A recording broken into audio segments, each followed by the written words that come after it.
Okay, 4 topics, 4 on the floor, brought to you by Citywide Banks. We each get 30 seconds on each topic. When the bell rings, we're supposed to keep quiet. We never are, though. Yeah, we will. All right, topic number 1.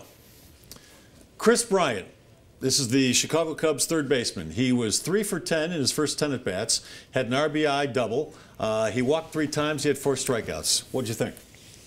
I'm overwhelmed. He's exactly what I thought he'd be. He was 0 for 3 his first game. He struck out 3 times, and people were going, oh, this is a big mistake. So subtract 3 from there. He is 3 for 7 since then. Oh, you're just ignoring his first 3 at-bats? It's your first game in the major leagues. Okay. He probably peed down his leg. I mean, what do you expect him to do in his first game? But after that, he's been exactly what we saw in spring training. Yeah, I'm totally impressed. He's a great player.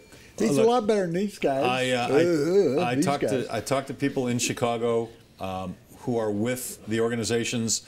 He is the real deal. And he looks decent at third base. They were talking about possibly moving him to the outfield, but they say he looks, if he can pick up the ball at third base, this kid's going to be an all-star. Tremendous power. So, yeah, I'm impressed. Second question. Should Masai Ujiri keep his mouth shut?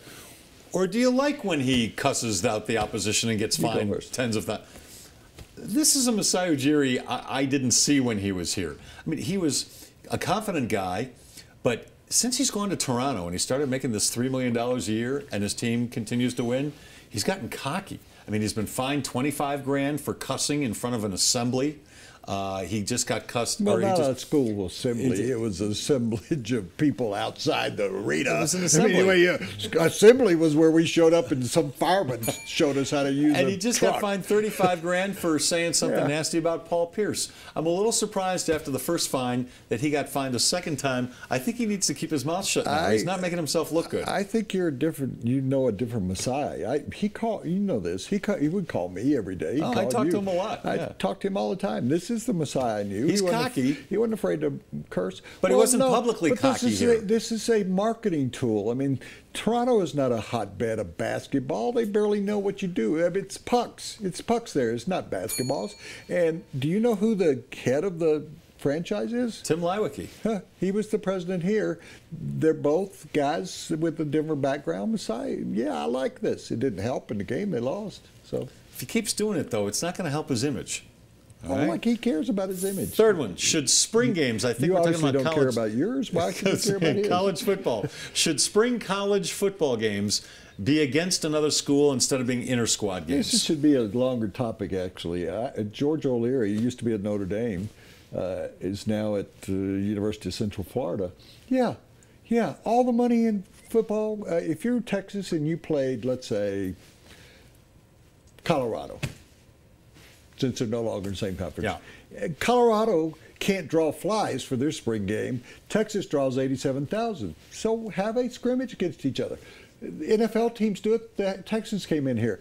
Why waste it on an inter-squad scrimmage when you could bring in another team and make another $3 million? That would help CU's program. Yeah, the only thing is, and you know how idealistic I am about the college thing, I don't want, let's say it's Colorado and Texas scrimmaging against one another. I don't want Colorado going to Texas for the full week or Texas because the kids need to be in school. If you're going to fly them in the day before to have the spring scrimmage, I'm fine with that. Well, you could it makes it more attractive. How about Nebraska then? It's an hour over there. It's less than an hour by plane. Go over in Colorado and Nebraska could have a big spring game every year. Sure, that'd be great. And you're telling me that kids need to be in school. I mean, what school did you go to? Woody. I mean, I didn't go they to school. Are student spring?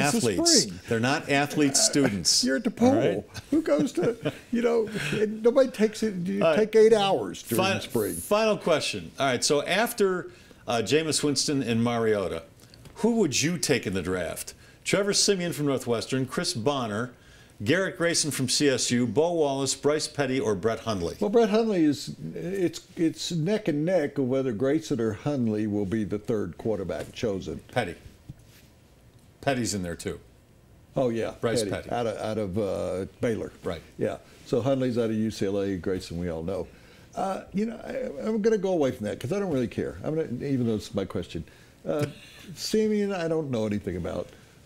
He's smart. He went to Northwestern. Bo Wallace intrigues me. Everybody saw him. last year. He's considered not a strong arm, but that guy's a competitor. I know, here we go, another Tim Tebow. But you watched Wallace a lot, didn't you? You had to when they got better. Yeah. Kris Bryant. What about the Mannion kid? From Oregon State. He doesn't do anything for me. No? No, I never liked him. I do not like Brett Hundley. I don't think he's going to be a good quarterback at this level. Bryce Petty reminds me of Blake Bortles. He looks very mechanical to me. I don't like him. I kind of like Grayson. I think I'd go with Grayson as my number 3. He went south at the end of the season. I know he's got a great arm and he had a good career up there, but he's very. That's why all these guys are. The possibility of third quarterbacks taken in a very weak quarterback draft. Bonner's a guy you can probably get in the 7th round with your second, 7th, or third, 7th round pick. He's worth taking a look at. I might take Simeon, Northwestern guy.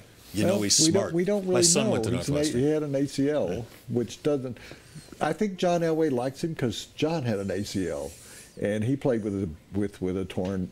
He played with a repaired ACL. And Northwestern is the Stanford of the Midwest. Okay. All right. Hey, Far on the Floor brought to you by Citywide Banks. Tennessee is the Harvard of the South. No, it's not. A family-owned, Colorado-focused business bank. They have 12 locations across Denver and Boulder. They have more than 25 services that your business needs.